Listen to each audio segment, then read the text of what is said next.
Okay, hello. Welcome to the actual Untier talk of this week with me and Jed. And just to go crazy, we've got another guest, even though we had like 80 yesterday. So say hello to Manny.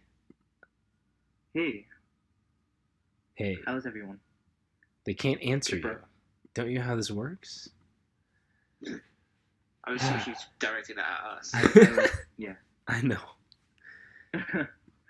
Yeah, things are We're good. good. We're good. Yeah.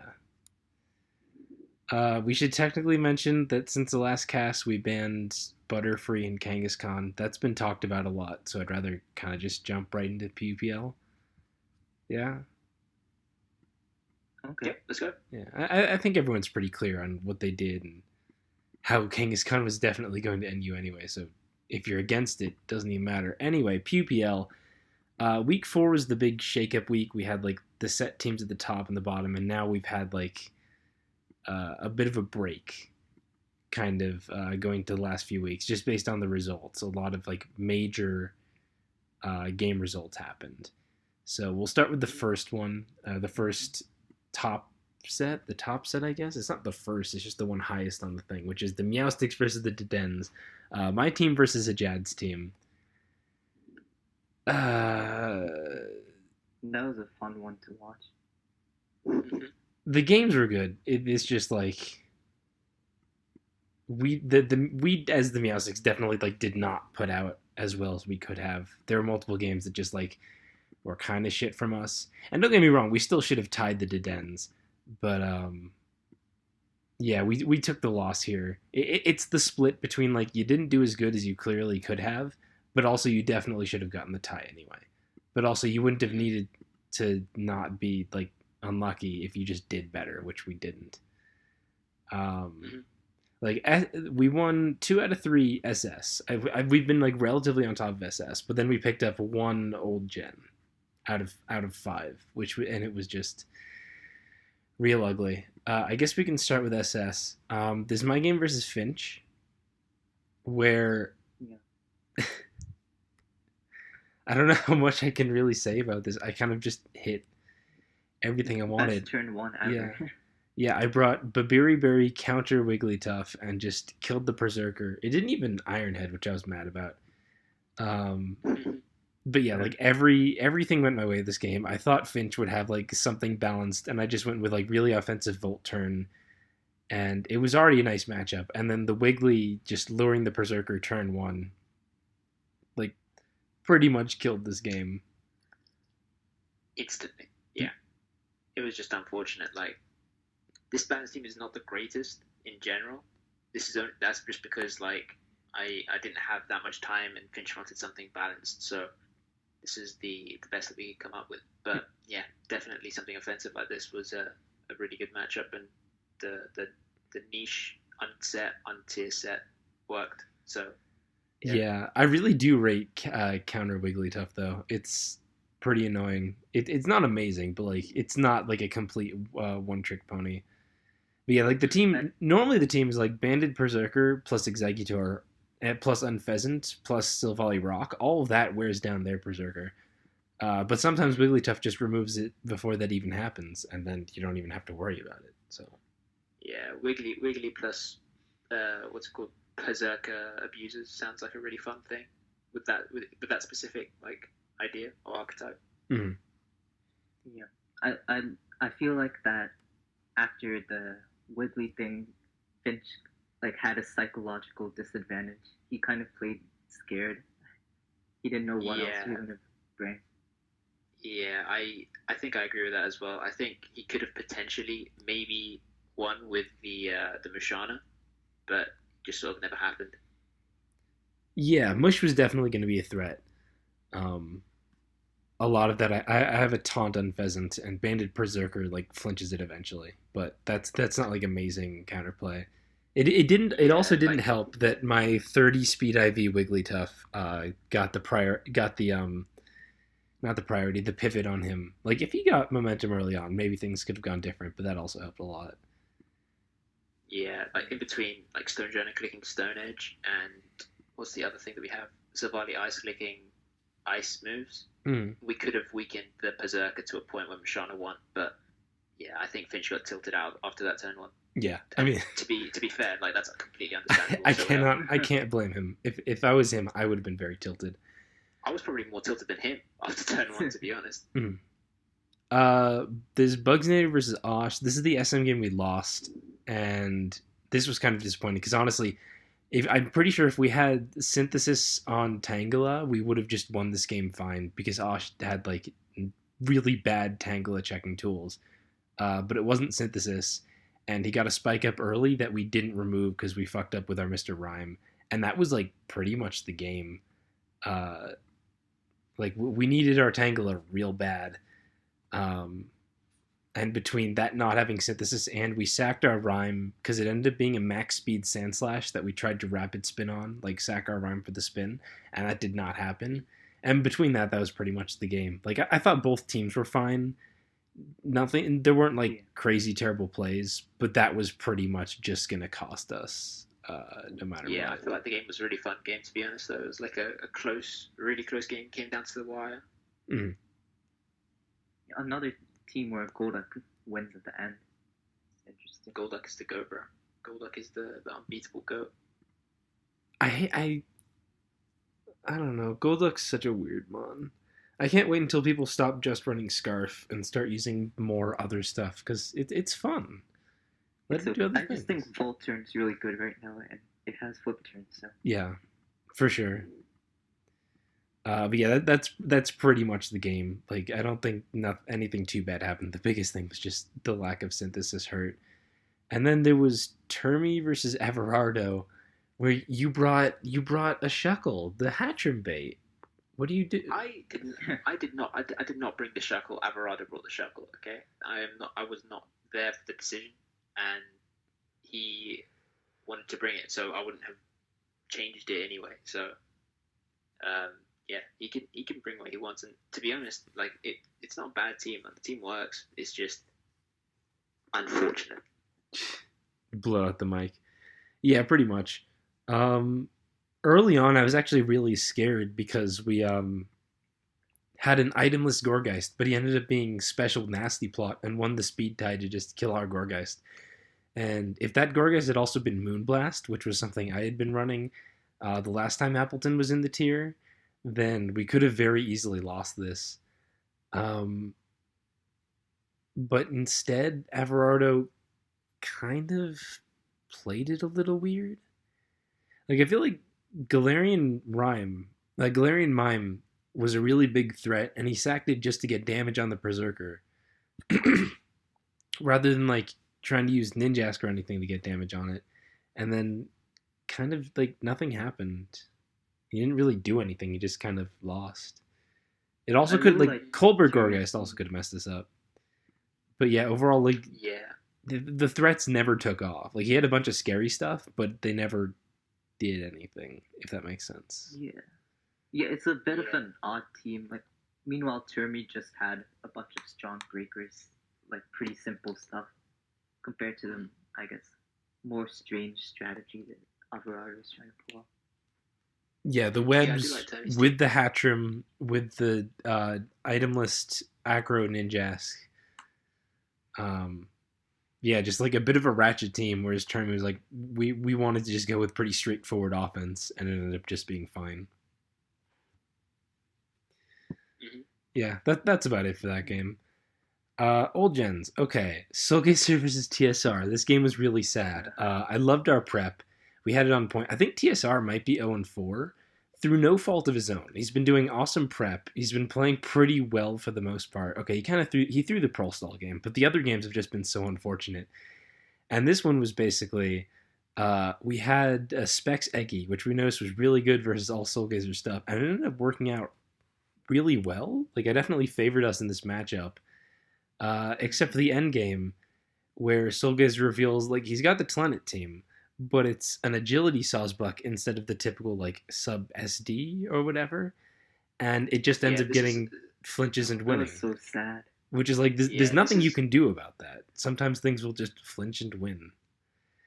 Yeah, this is one of the teams I passed Soulgazer is like I built this team as like a take on Tlenet's similar style of team. So like it's got the same core, but it's not the exact same team. So it's got like a ton of things that I would use, like Claydol and like the agility on Swordsbuck in particular. That was some stuff that I was using. But yeah, it was like trying to fit T-Spikes, Swordsbuck, Kanga, and Combuskin all in one team is basically impossible. But if you can pull it off, it works nicely. So it's just about trying to, I guess, fit all those things on one team. Mm-hmm. And yeah, I really do feel like this week was basically 4 games we were better, and 4 games you guys were better. But this was the game where I do feel like we were better. We had the techs, we had the Waterium Cryogonal for the Combuskin. But when it came right down to it, Sawsbug getting 2 headbutt flinches is a 36% chance, I believe I calculated. So we had like good odds to win, but that's even better than a Scald Burn, and we didn't get it, and we lost. And credit to Soulgaze, he put himself in a position where he could win despite like major disadvantage. Yeah, I mean, I just don't really think Soulgaze's team works at all, and Sawsbuck had to be the win con. So like I don't think there was really a way he was gonna win outside of the flinches. Just because like the chicken needs Jellicent Toxic to really do all that much, which was just not super feasible in this. Like just because of how well Eggy abused and Cryogonal removed, it was gonna be really hard. And this was basically like what he had to play for. He didn't play it wrong. It's just like, well, that sucks. Yeah, this is I guess like to be honest, I didn't really like this team. Of all the teams that I had in like SM, it was probably my least favorite, especially because I think I used this once and I got absolutely pummel rushed and it was really bad. But I mean, if Soulgaze can make literally anything work, so fair enough to him. Right. Mm-hmm. But on the flip side, there's the Raichi game where we just I made Raichi's team. I don't think it's bad. You were mentioning it has no fighting resist. I think this is one of the few cases where we're actually like pretty okay with different anti-fighting techs.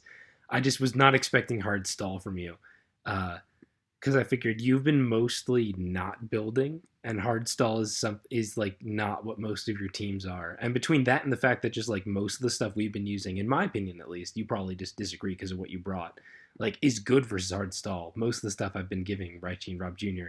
would probably beat hard stall pretty well. That I just didn't expect it, didn't prep for it, and we had no way to break Pyukumuku plus things. Yeah, I think the mentality that I've taken on in recent weeks, in comparison to the first week, is that now like I'm not putting any pressure on myself to out prep or do things that's out of the norm. It's like if I'm the gym leader, for example, you have to take the badge off of me. You have to earn the win, and I'll give myself the best odds prior to the game. Pick something that I'm comfortable with, that's like good generally, and then if you manage to overcome the hurdle that I put in front of you, then you can take the win. That's fine. It's like if Raichi was to win that game, I would have been happy for him to win that game if he managed to beat that team. But it would have been a hard battle for him, regardless of matchup. Mm-hmm. Yeah, that was, I guess, my mentality. I guess I don't know. I just feel like this kind of would have gotten bopped by a lot of stuff we brought. So I don't know how well that would hold up in practice. But this was definitely a team I built where like this is pretty cool versus most things, and also has fun techs. But was absolutely not prepped for the rest of the. It was for something like Hardstall. Yeah, if I was to counter team myself, I'd bring a lot more high power ones than you ended up bringing. Like, I saw the Drampa and I was sort of scared, and I saw the Leafeon sort of scared, and I was like, okay, if these are all worst case scenario sets, this could be a problem. Like, I don't know, like Carmine, Gracium, Drampa with sub SD, Leafeon, and like crazy stuff like that. But even then, it ended up being best case scenario sets all around. There was like, was it Scarf Leafeon with Toxic? Yeah, it was Scarf, Toxic, Leafeon, and the big breaker was just Nasty Plot Simipour, which like most of your balances, most of your balances, it's pretty good versus. I don't necessarily agree that Singapore is good versus my style of teams. So I guess that's where a disagreement comes with. Because I always use like AV Dramp and stuff, so I never feel under threat in a game.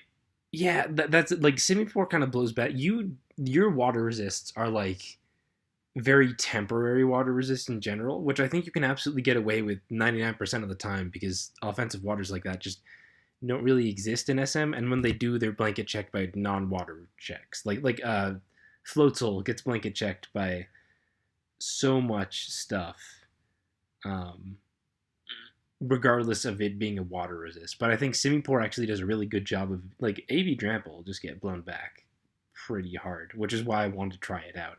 It just never even came close to mattering because yeah, we didn't do the prep. We got rightfully blown back there, and I don't think there's a lot more to say. Just like the Oras game as well. Although that was really sad. That was really sad. I don't hate Specs. Needed a few more techs on this team. He didn't post the final paste, and there are like a few things we definitely would have changed before loading this up. But this still almost would have been really good versus Teddy. This was one of the ones where Specs decided, no, I actually want to try like a specific counter team type set. And we're like, fine, whatever. And he brought a sub workup Stoutland, which I think would work most of the time. The problem was that the Volibear was both foul play and knock off on the same set. And if it was only one of those moves, I think we had a winning matchup. But because it was both, I think we had a losing matchup. Because the ability to both like knock all our shit and stop Stoutland from doing anything, I think was just too much. And that just kind of blew. Sorry. I didn't really like Specs' team because I feel like it was like way too niche. Because like 5 kind of passive Pokemon, and then the Stoutland set that was, it counter teams like 4 out of 5 Teddy teams, but it's not like actually that good in general. I feel like Specs could have built just a more solid overall team. Yeah, I agree with many there that if I'm playing Ted, I'm not bringing balance versus him. That's like I would not try and bring 4 or 5 passive mons and try and like out chess my way through to matchup. That's like a fundamental issue that I probably had with this team. Like otherwise, his team is pretty cool. Like I like how it's composed and stuff.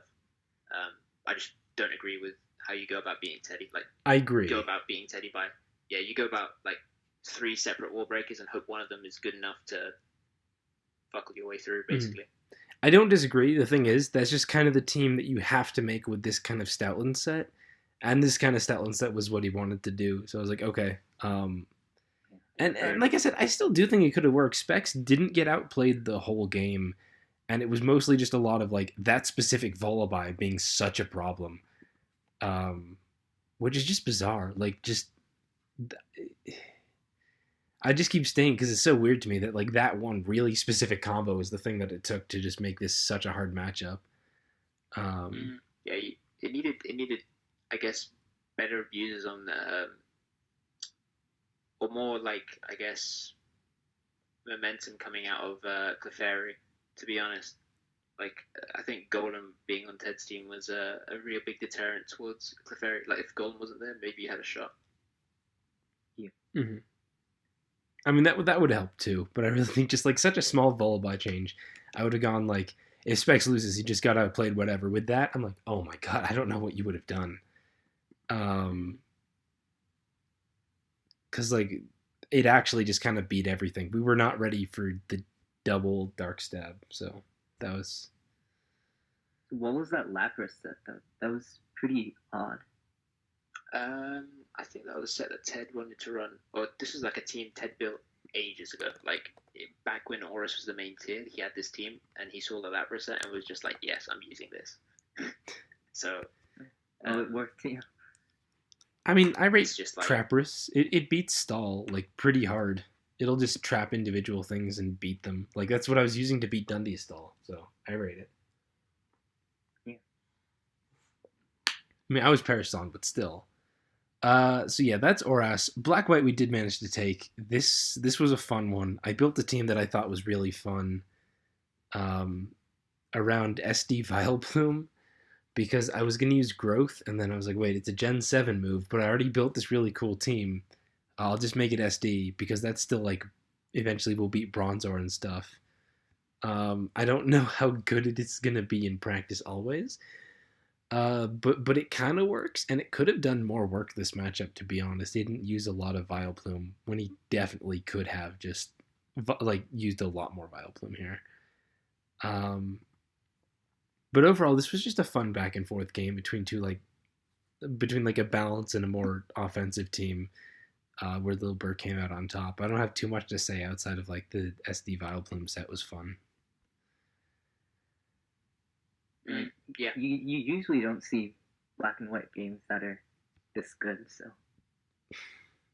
Yeah, this game was really good. I was quite happy with how TKO played it for the most part. He just got sort of unlucky playing around the Natu plus like the Stunfisk mind games and all that stuff. Yeah. So that happens. It's magic bounce and stuff, and if you have like Natu, there's ways of using or going around that. Unlike Hattrem, but yeah, I think it was just overall a pretty well played game. It was an unfortunate like power towards the end with Rapidash, but overall I don't think it mattered too much.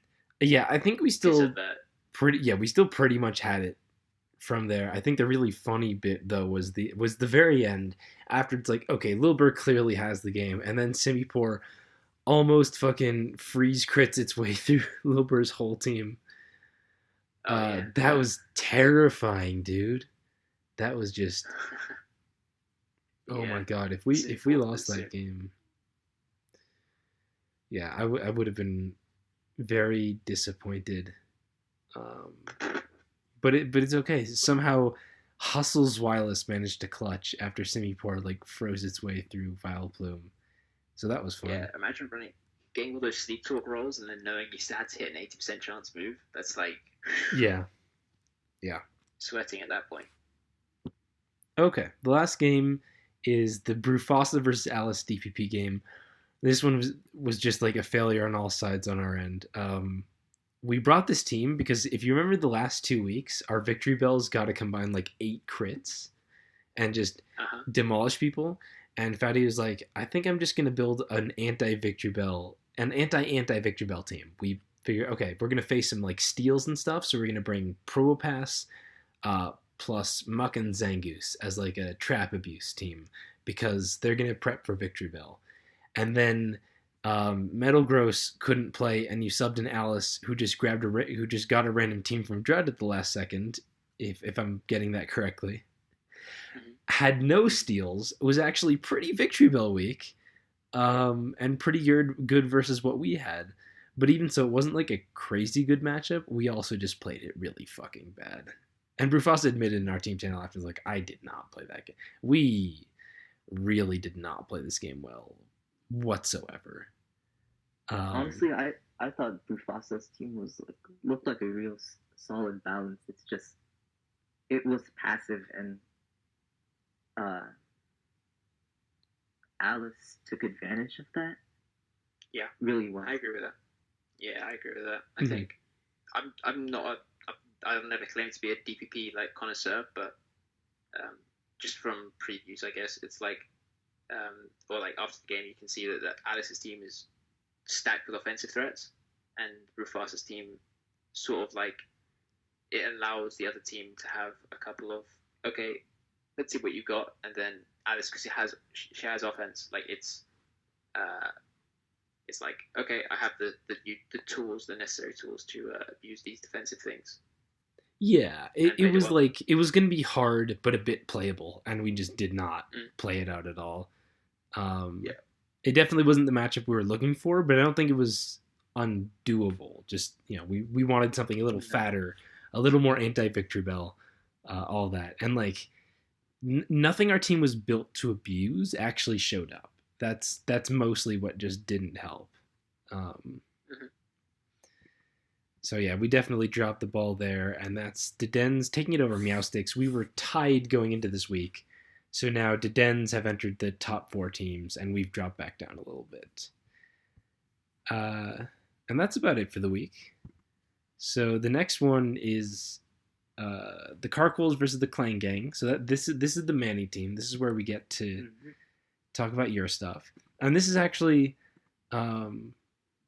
every single matchup was actually pretty interesting and important as far as game records go. But this is arguably the biggest upset, I guess. Yeah, because we finally won a week. yeah, this is your first week one versus the undefeated Carcoals, who have been doing really well so far, which is pretty big, and it was mostly due to a big old gen sweep. The same way the Hijeds beat us with a big old gen sweep, but not doing so well in SS. That was also how you guys took it. Yeah, and a little luck. But... Definitely a little Yeah. luck, but still, it's something. Yeah, it was. Yeah, It it's was crucial solid, that. Yeah, it was really crucial that the Clangs won this week, and similarly, the Carcoals will be like devastated to have lost this week, just because if they had won it, they would have been clear for playoffs, I think. So it sort of bunches up the field now that the Carcoals have lost and the Clang Gangs have won. I don't think they'd be 100%, but I think they'd be like 90% for Yeah, playoffs. Like they'd have basically, to really tank. Yeah. Mhm. So starting with SS, there's Star versus Lax, the team that Lax being on the Clangs, the game that you actually won, where Star had a Flames Rain team with Emolga and Lunatone. But Rain sucks, and Lax had a Ninjask. And a Scarf, Swiftstone Dreadnought. Oh yeah, and the which Scarf Dreadnought. It was just like to rub it in. But I don't think, even without the matchup, you're right. I don't have a high opinion of Rain and Ninjask now. No, it's tough when Ninjask is very common. We'll just outspeed all of your Rain stuff with one Protect. But Yeah. Star tried.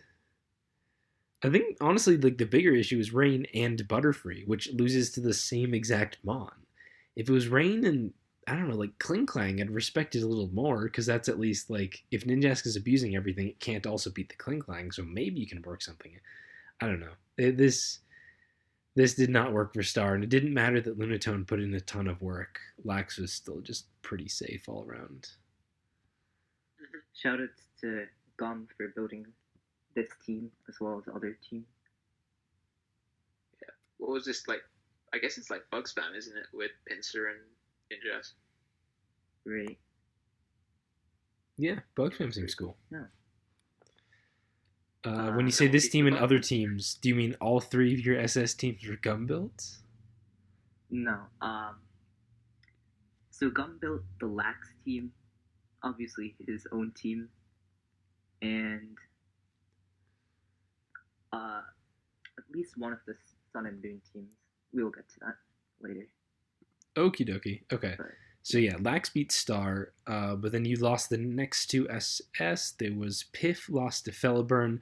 I don't know how he lost. Piff brought full hard stall, 0 offensive Mons, and probably should have just won this game. Like, he was winning and had the walls for most of it, and then at the very end I was watching, he just somehow let things die. Like, Pyukumuku had several recovers left, and then he just sacked it? Or no, Licky Licky had several wishes left, and he sacked that?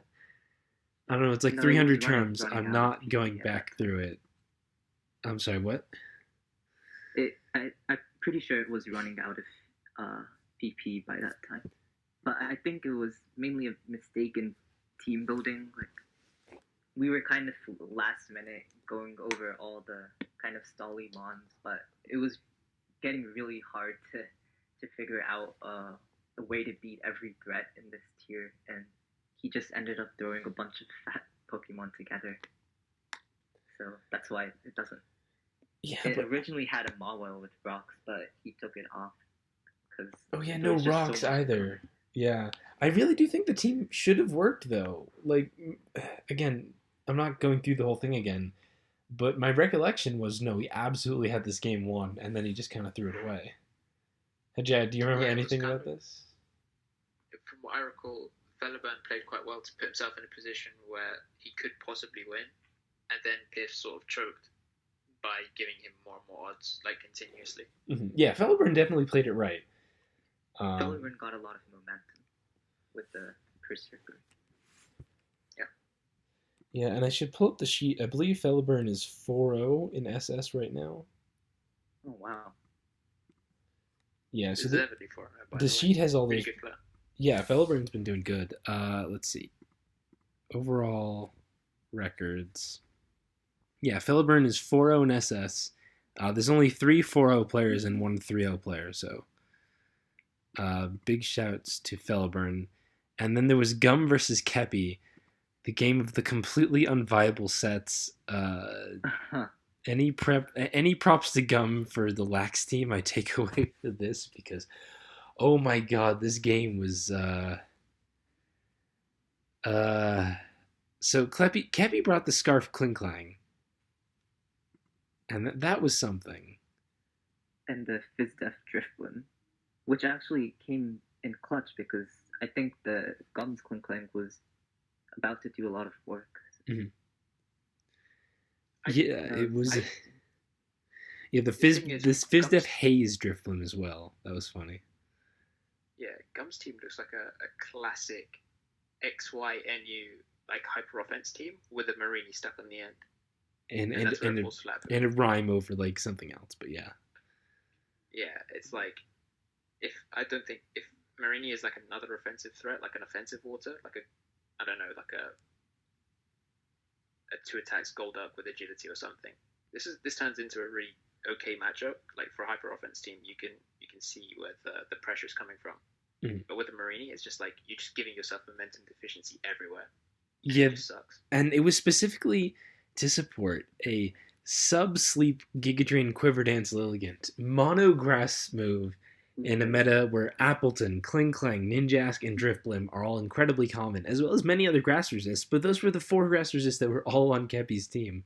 Like, oh my god, that was never... That was probably not a great idea think- with the... No, it was not. As well, like, Far outstrips Kepi for bringing a shiny Dreadnought, which is disgusting. yeah, think about it like this: like lots of the things you use to switch into Lilligant don't really care about Marini as well, like Rosalie and all that stuff. So I think there was a few too many. There was a couple of team building errors there, but I like the idea. I like the throwing it all back to XYNU style teams, but I just think the execution was slightly off. There was an attempt. Yeah, the attempt was there. Mm-hmm. I'm thinking Lilligant might be low-key not actually that great. I kind of Right now. agree. There's just too many like really top tier mons that also beat it. That's the problem. Like otherwise, it's broken on its own. But everything that's good Lilligant beats Lilligant. Yeah, Lilligant is broken in the same way Ludicolo is broken. Mhm. Yeah. AKA not very. Yeah, pretty much. But things got better. Ajna beat Eternal Spirit for your team. This was just yes. Yeah, that was the other Gum team. Okay, yeah. Yeah, Ajna just slightly outplayed Eternal Spirit. Just With by a the little full bit, you think? ES just didn't play this game very well. I think. Not too much to say about that. Although hard expecting Wait. Scarf Rotom definitely messed them up, because Ajna's team definitely looks like it might be Scarf Rotom, but then it wasn't, and I assume it was Scarf Skunk. I don't actually remember, but Yeah. I actually prefer Eternal Spirit's team on paper, just because it looks like more brash and in-your-face offensive. Whereas Gum's team, it feels, or Ajna's team, is like I don't know. It feels a bit more like it has team building. I don't want to say flaws, but like there's stuff that could really easily abuse what there is there. Like I can see Drampery being a real big issue, for example. yeah, I like it. I like Eternal Spirit's team. It just like could have played it better in several ways, but things kind of just kept dying and getting small things wrong. Just didn't go so well. Yeah, I agree. I agree with that. He had some cool breakers for sure. I think much more interesting was the LST versus Esta game, though. This was the one you lost with Oh boy, that That was a duo bit painful. that Duosian. This would easily be just like the dumbest SmackDown of the week if there wasn't me versus Finch, but LST was just so far over this game with a life orb Duosion.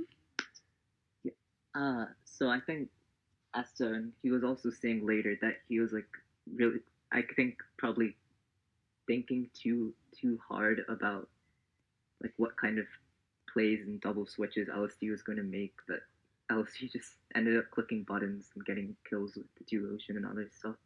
Yeah, Asta just like never was like he's surely gonna make any kind of prediction. LSD was just hitting mad buttons, staying in with the Torterra on the Rotom, staying in with the Duosion on the Skuntank, just hitting all the Duosion moves. Like everything just went so wrong for Esta. I think this was just a case of like the risk reward not being there.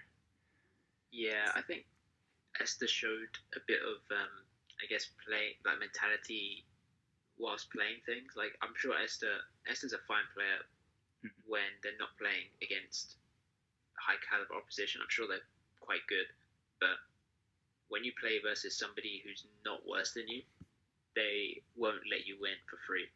And often that means playing for a win con that isn't Duosion. Because I'm sure LSD looked at the team and thought, Duosion is sucky in this matchup. I'll try and get some value out of it. And yeah, ended up breaking a lot of the things that Esther didn't even think was going on. So I think it was a mixture of Esther being slightly inexperienced at this, I guess, level of play, and then also LST being, really forward thinking in his strategy. We should probably speed things up a little bit. We're spending a lot of time on these games. I just want to mention that Esta's team, it was a rock polished Simu Torterra, so it was actually like quite a good matchup here, but LST was just playing like a madman, so it was really that's tough to ouch. flaw.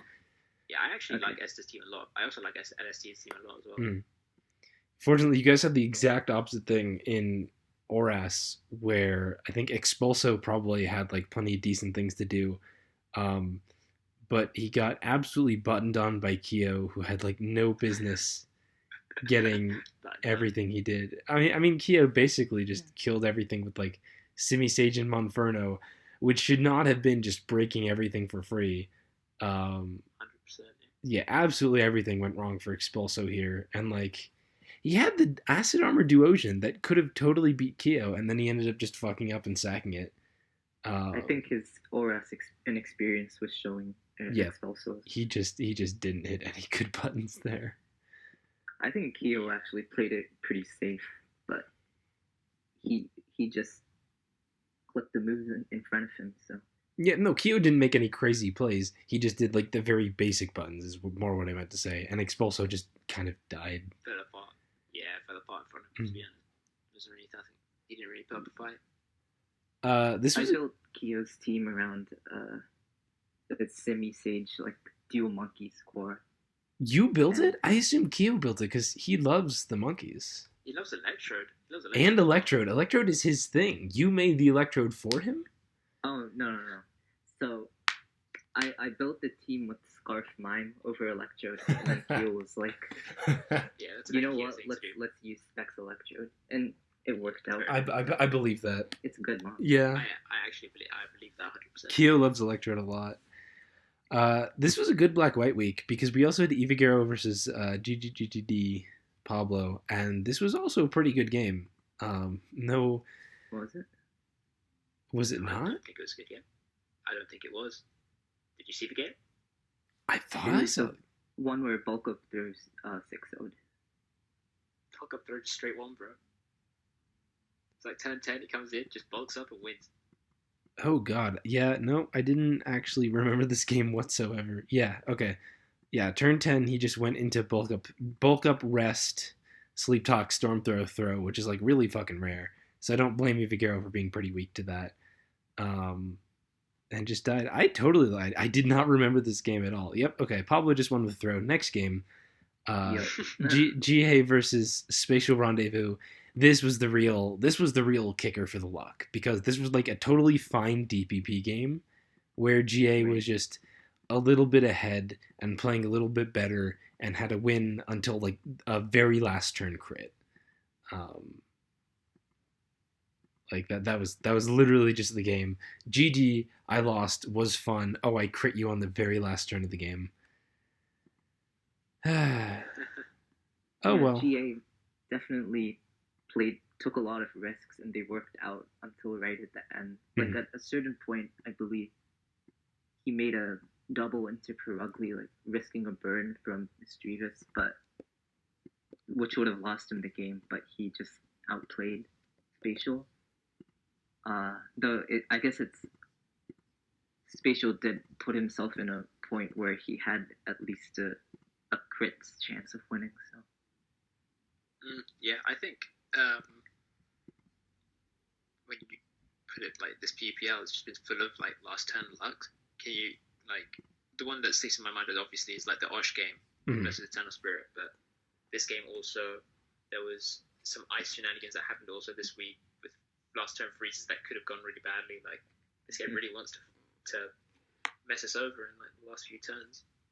Yeah, and this is like the second match of this week where it really does kind of feel like this should have just been tied teams who were doing approximately as well. But then like one game got stolen and the Clanks pull out a victory, which good for you guys finally getting a win on the undefeated Carkles. And yeah, it feels good. that moves us to the Drakloaks versus the Octilleries, the one like less surprising thing because the Octilleries have been doing real bad, and this week they continued to do real bad. They lost 6-2, starting with SS, where Banks absolutely threw a game versus Lopunny Kicks. I think Lopunny Kicks' team is really bad, and he should have lost. And this was just so dumb. I don't. Yeah, Driftblim was about to win, right? I don't know what Banks like what went through his mind. I don't know. Is it her? I have no idea. I'm pretty sure it's her, but I don't know what went through her mind then. But this should have just been a completely free win, and they just kind of threw it. I don't know, Bob. That was Hatcham does do that, you know. Hatcham does play a psychological warfare in people's minds. The Hatcham semi-stall. No, but Banks got up rocks and spikes versus the Hatcham team, and then still lost. It was. Wait, rock spikes? I'm pretty. Yeah, it was crazy. I'm skipping through. Yeah, rocks and spikes both went up versus Hatcham. How did the spikes go? Oh. Yeah. And then Banks just She just spiked. And then she. Oh, never mind. I forgot Sandslash got spikes this gen. Yeah. I don't know. Sometimes when playing like super bulky, fat regenerator kind of teams, people just make misplays. It was silly plays. It was stall with a rest talk Kling Klang, and it just should not have worked. And then Banks won anyway. Solinor versus Telenet, another not very good game, where Telenet just won with the funny Bolton set. I like Telenet when he's like, I guess, free to do his own stuff, and like people aren't. I feel like Telenet works best when he's like on his own, like he's the only chef in the kitchen. Because when I've had him on my teams in the past, it's like been me and him sort of trying to come to a compromise. Not necessarily like we have a disagreement and then we compromise for each other. It's like he's compromising himself to appease me more so. So when he's building for himself and like he's the only person who's building, I feel like he come up with the crazy strats and gimmicks which work best for him. I agree. Not sure about the Bolton, but his gimmicks usually work out really well. Yeah, and Scarf Reboot was pretty good versus Solinor stuff as well, messing with the Smash Crustle and the Scarf Lilligant and all that. The Octilleries did get one SS win though, in Avarice versus Confide, because Confide played it dumb. Confide had T-Spikes plus Kangaskhan, and Avarice had a bunch of like setup sweepers with no way to remove T-Spikes. All Confide had to do was get T-Spikes up. He did not lead Marini. He never got them up. He switched Marini into a Tauntmon just to switch out and let Morgrim set up. He let the Gorgeist set up. He let everything set up and did everything it needed, and Confide got smacked and died. It was just, no, that's not how you play the game.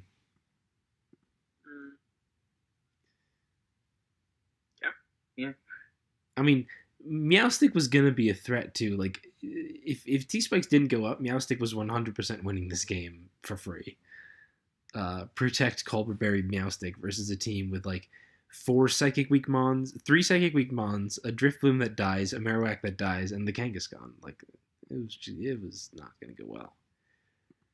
I think it was cool to see the screens offense. We might be seeing more of that later on. I agree 100%. Agree 100%. Screen's offense is underrated at the moment. Dracloaks also swept SM. We had Luthier versus Maroon. Maroon tried to bring Sun, but Sun is really bad in SM, so Maroon lost. And then there was Falls versus Zeri. Falls just kind of got messed up by Zeri's funny boof set. That's kind of all I took away from this game. Funny boof did things. Oh, was that the Cotton Guard one? Yeah, Cotton Guard Amnesia Bouffalant. Yeah, False also messed up a little bit at the end game. This is a team that I built a while ago, like a really, really long time ago. I think I built from in Snake, and he lost with this team in Snake. But the only reason that happened is because he decided to use leftovers of a Kolba on the Jellicent. And yeah, I remember that. So that's how... It's a Kolba now, so it doesn't lose to Gerda, but it's a pretty solid team overall, to be fair. It was like the end game wasn't on point like it needed to be versus that weird Bouffalant set. Yeah, and the big thing was like False took a nice early lead, but then got Jellicent toxic by Lil and Sandslash. I assume he just wasn't expecting it or didn't think it would matter. And then because Jellicent was toxic and it couldn't stay around to beat the Bouffalant, that was just pretty much going to be the game. It also needed to be around to beat the Primeape. That's the other thing about this team. It's got 4 Fighting Weak Mons, and Meta Knight doesn't last very long. So Jellicent has to stay alive to face both Primeape and Bouffalant. And without it, like, maybe False could have beat one of them, but both them together, like, no, it's just going to be kind of over. It was just, it needed to be really efficient in the end game, and False was sort of playing, not sloppy, but just, like, not efficient. And when you have that many threats in front of you, you just get overloaded with pressure at that point. You know, there have been a lot of games like that where there's been these sets like Cosmic Power and Cotton Garden, all these weird stuff that just, I guess it's not weird, but just maybe cheese kind of strategies that just win at the end. And I feel like we might be seeing a lot more of that going forward too in all gens. It's like, I think people have gotten to the point in SM where people realize, okay, well, I might as well have 3 win cons instead of 2. So why would I just limit booth to being a break? It might as well also be a win con. You know what I mean? So yeah, I feel like that's a strategy which is now becoming way more popular in SM because of just generally how teams are structured now. Mm-hmm. We'll see. Speaking of just simple gimmicks, GGOPW brought full hard Dundee stall versus Blue IM, and Auto won because Blue IM had a very weird team. And that was the game. Fun game. Dundee stall claims another one. Yep. Moving on to Black White, there was DNB versus King Why Not. And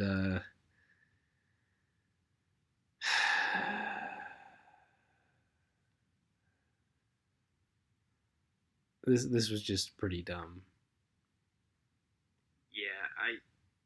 It's just, this was a weird Black White game. Like, Black White games, you can get really good ones, like the ones we've already seen, or this can happen. It's just like, oh, damn. Yeah, I don't like King Why Not's team. I don't like how he played it. I don't like DNB's team that much, or how he played it that much, but King Why Not was just not... I don't know, man. I do like DNB's team, and I guess in terms of just type synergy and covering all the speed tiers, it looks pretty solid.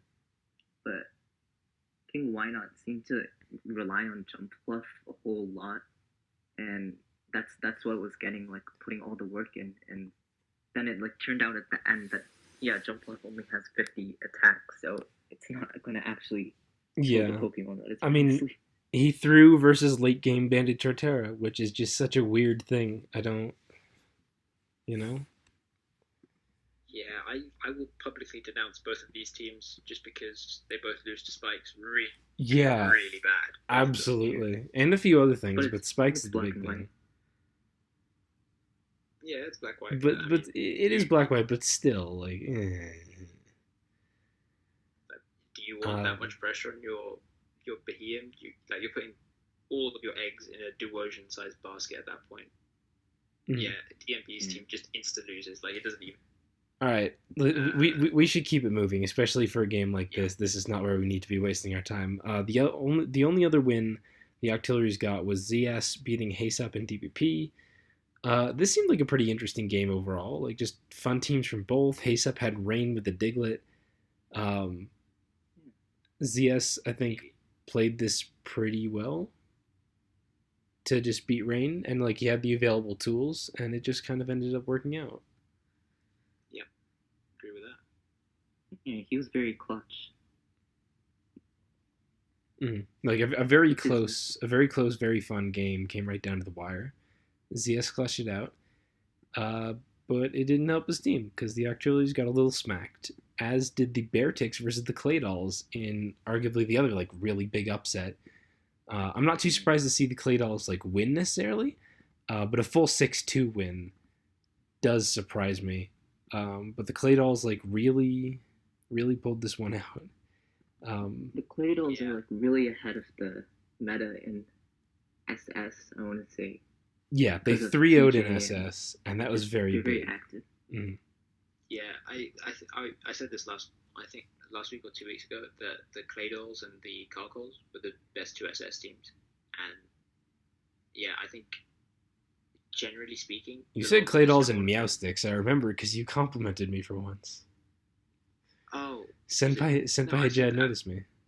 Maybe it was the Meowsticks and Carcoals. Maybe I didn't gas the Clay Dolls, but yeah, they deserve it because their team is based entirely around being active and building like frequently. So as soon as the meta becomes a bit more balanced, I expect the Clay Dolls to fall off. It's just a question of how long the meta stays messy, because if the meta stays messy for the meta's staying messy, Clay Dolls are not going to fall off. Let's be real. Yeah. So like, it's looking good for them, to be honest. Yeah, Tony had a really unfortunate team versus TJ because he had the thing that I've been seeing multiple times where people bring multiple Mons that are like fun setup Mons but lose to Ninjask, and it's like, I think that's part of the reason why people are saying Ninjask is so bad. Like, you just don't stack so many things that get fucked by Ninjask onto a single team. In this case, Drifblim plus Butterfree Flying Spam, really cool. Could have done a lot of work. Both of them are checked by Ninjask, and Tony didn't really have any kind of plan for that, and just kind of lost. Like, TJ even fucked up, sacked his Kangaskhan for no reason, and still won pretty handily, because Ninjask was just kind of stopping Tony's stuff. It was just really Ninjask week. Yeah. He almost lost to Drifblim, but I guess Ninjask was always there. Ninjask, yeah. I think Katut versus Watashi was a much better game. Pretty interesting overall. Fun back and forth. Katut also using Ninjask into dumb Grass Breaker. I think the really big thing here, honestly, was I genuinely don't think Watashi knew that Reboot would have Sucker Punch. At least that's my guess. Because that was like a really pivotal moment where Reboot's revenged a Manectric with Sucker Punch. But they both had pretty fun teams. Watashi had a sub-Tox Manectric, it was sub-Manectric, probably Toxic. No, it was sub-Protect Manectric, sorry. And Katut, like I said, had that like Ninjask Kangaskhan offense type thing. That was really good because those two Mons went together really well, and ended up cleaning house a little bit. I particularly like this game. I think this game is like a model SS game for like how good SS could be. it's a bit inconsistent. You're not always going to get a game like this where it's really cool and fun. Yeah, pretty I think- much. Such as the next game. But Yes. keep going on That's this it. one first. Manny, I you were think gonna. Yeah. TJ and Katat's teams are also like model SS teams because they're just like really solid. Will turn into breakers, except Kangaskhan's banned now. But you can do the same thing, and it'll still like win you 2 out of 3 games you'll play. Mm-hmm. Yeah, Kangaskhan was a real good mon. Then there was Procopius versus Niter, which was I don't know. They just kind of hit moves. Like it looked close, it went down to the wire. Just nothing really interesting happened here. And Niter kind of lost late game to Golduck because it was Webs versus a Scarf Golduck, and his only water resist was the Appleton that he just let die very early. And that was pretty much game. Like, just don't let your Appleton die. Yeah, Another Appleton win was for really Golduck. key. Golduck was doing really well this week, to be fair. Yeah, and Yeah. Appleton as well. Appleton needed to stay alive there. I don't think sacking it was the play, but yeah. Golduck the threat. Mm-hmm. There was Yandod versus Tasker. This was interesting because like Yandod continues to just take names here, being 4-0 in SM, right next to Soulgazer. Steamed company. Esteemed company. I thought you said steamed okay. company. I'm like, what? Yeah, Yeah, Yandod played this one well. To be honest, I like halfway through this game, I just clicked off because I knew Yandod won, and that's a good sign. Tasker's team was maybe a little bit. it was weird. I'm honestly Weird, not yeah. a fan, and I generally like it when Tasker goes weird. But in this case, he had neither the matchup like nor the very impressive techs. And Yandod just played this pretty basic and solid. Yeah, he didn't make any it just mistakes. relied too much on the spikes, and then Yanda just defogged it, and that was it. Mm-hmm. Yeah, that was pretty much that. You had Squash versus Snaga, the first loss for the Clay Dolls. I don't actually remember anything about this game.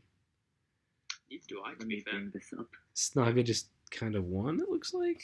This was actually just such a forgettable game because they won so little of them. I guess, yeah, if you put it in that context. Yeah, they're both hitting buttons. No one's making a crazy play. No one's pulling out a crazy set. There's a sub eel. Oh, okay. There's a little more sub eel Yeah. that we've been seeing. Okay, yeah, it looks like the big thing was Squash.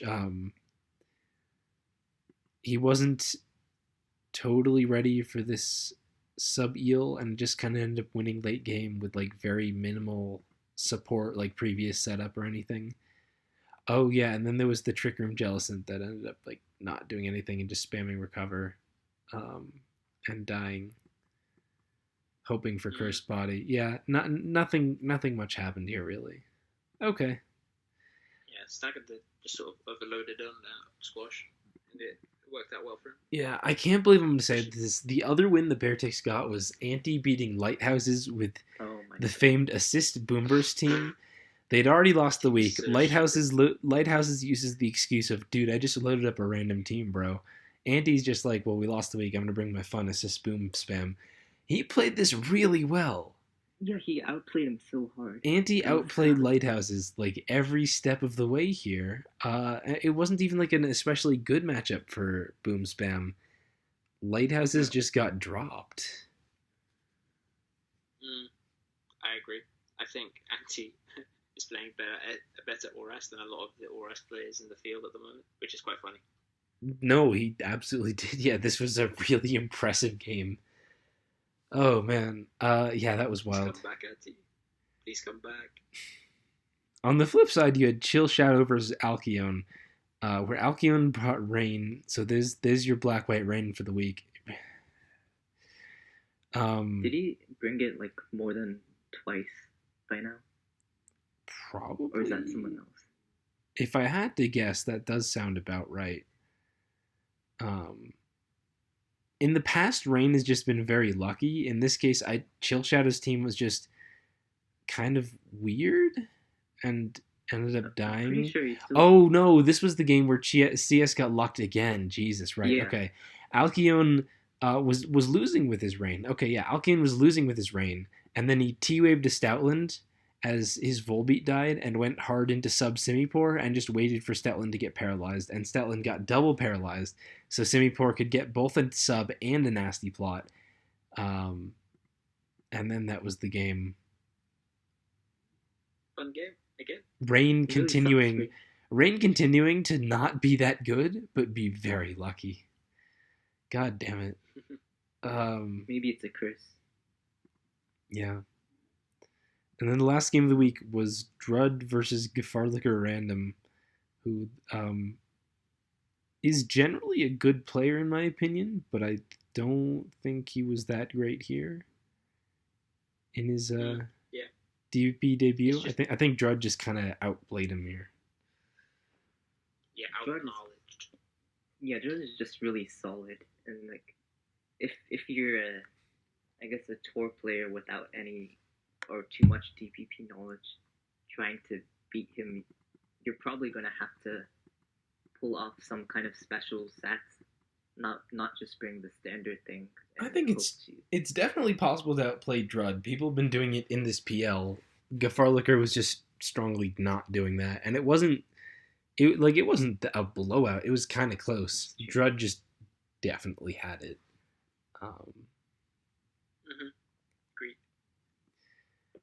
And that was it. That was the big upset. So the Clay Dolls beating the Bearticks, and now if we look at the standings, the Clay Dolls are the number one team. They are completely undefeated. Probably making playoffs as well. Definitely not what we had predicted coming in. Oh no, I'm sorry. The Clay Dolls have one loss. I'm really dumb. Yeah, Clay Dolls are the top team. They have one loss. They're 3-1.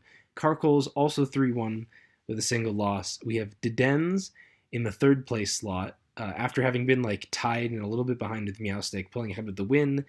Bearticks had been doing pretty well, but with this loss, they're now 2-1-1 in the fourth place slot. In fifth place is the Dracloaks starting to make a little bit of the comeback, but there's a decent separation. Meowsticks also with 3 points. Like Meowsticks and Dracloaks both have 3 points, and then Bearticks and Dedens have 5. So it's definitely a little bigger of a gap to overcome. And then Octilleries and Clangang in the background with 2. Not impossible to make playoffs, given that there's 4 teams going to playoffs, but definitely going to be a little bit harder. We're in an interesting spot though, because there's several top teams, but they're going to start needing to play each other now.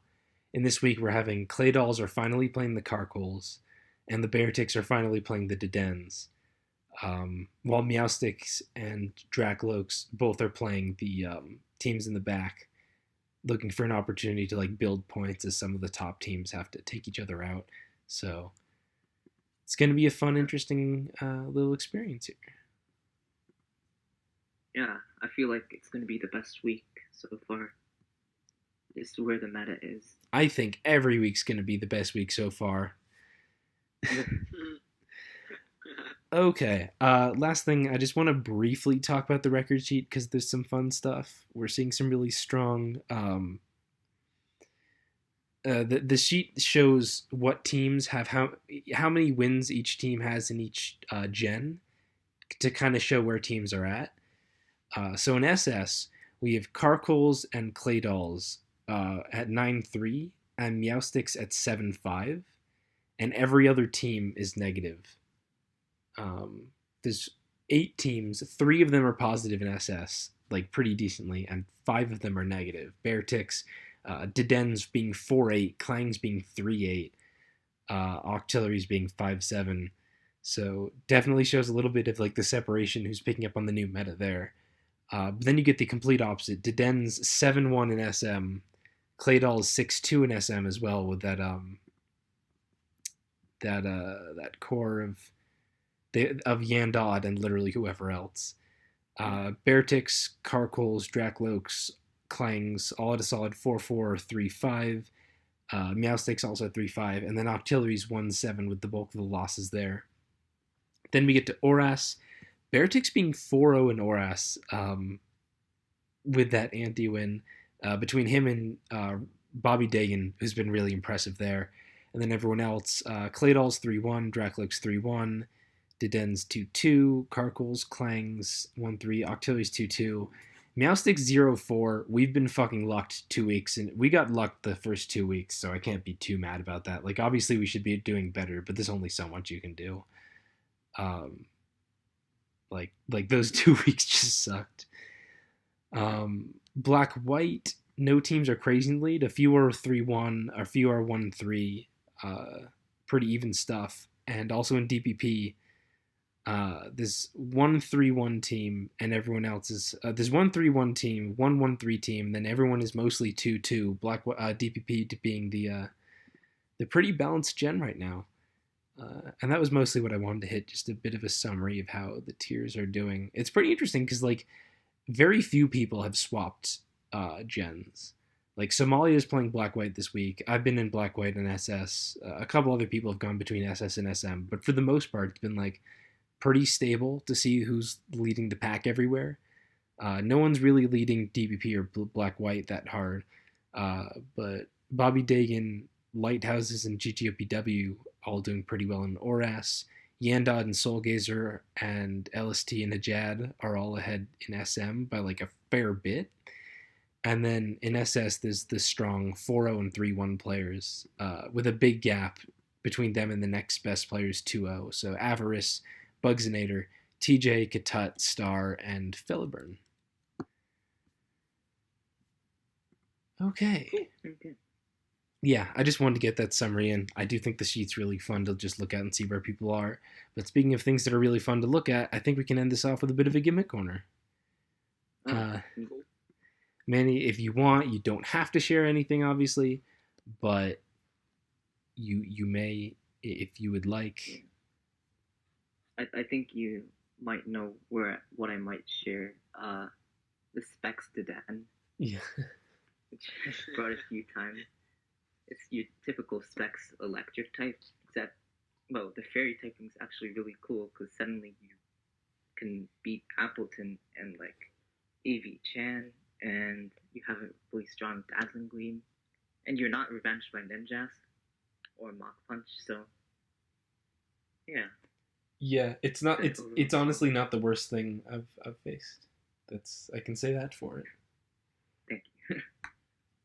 I'll throw a couple things out there that I mentioned in last week's yesterday's Big Bonanza of the Untier Talk special.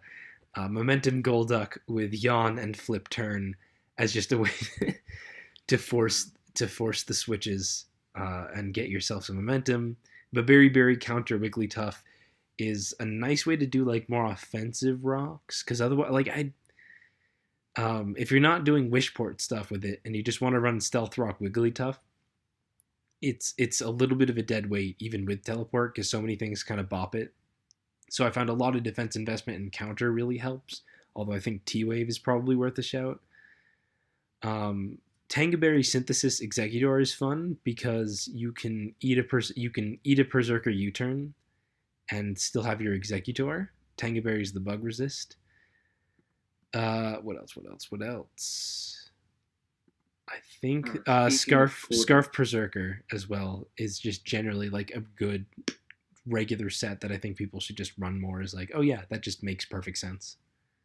Sounds good. Speaking of Golduck, there's also our favorite item, the Blunder Policy. You can run it with Hypnosis and Calm Mind. No, not again. No, not one of those again, bro. Oh, I lost to it on ladder, so you know I have to steal it. Okay. Oh, the ladder's broken, bro. Yeah. Always comes up with these strats. All right, Hajad, what you got? Right. So, I did mention. I'll be with you in a sec. Yesterday. I did mention yesterday Scarf Hyper Beam Unpleasant. do not use that. It is really bad. Dunsparce isn't that bad. Dunsparce actually, you can T-Wave and then just headbutt things into a lot of damage. And it tanks a lot of hits because it's got 100 base HP now. So, So good. underrated and pretty bad still, but underrated rocker. But for an actual thing that people don't use enough, especially in Ninja Meta, is Fletch, because you can support it with the you can support it. You don't really need to support it, to be honest, because of heavy duty boots. Boots are so good. Having like dual wing beat to like offensively check ninjas is super cool. Plus, the only real downside to it is like you just sort of have to dodge or hope Rocky Helmet doesn't exist, which isn't too hard. You can score C like Sand Slashes. And, what's the other thing? Stunfisk run that quite often. So just have a grass type to abuse it, and you're good to go in that sense. Yeah, I rate Fletch. Good against apples and eggs and all that. It beats a nice balanced breakfast. We love Linda. Yeah, well, I think that just about covers it. We don't like Hatcham. No, we do not. Hatcher. We absolutely despise Hatcher. All right. Thanks for showing up, Manny. I think that just about does it. We'll be back with week 5 when week 5 is done. Okay. Yeah. Okay.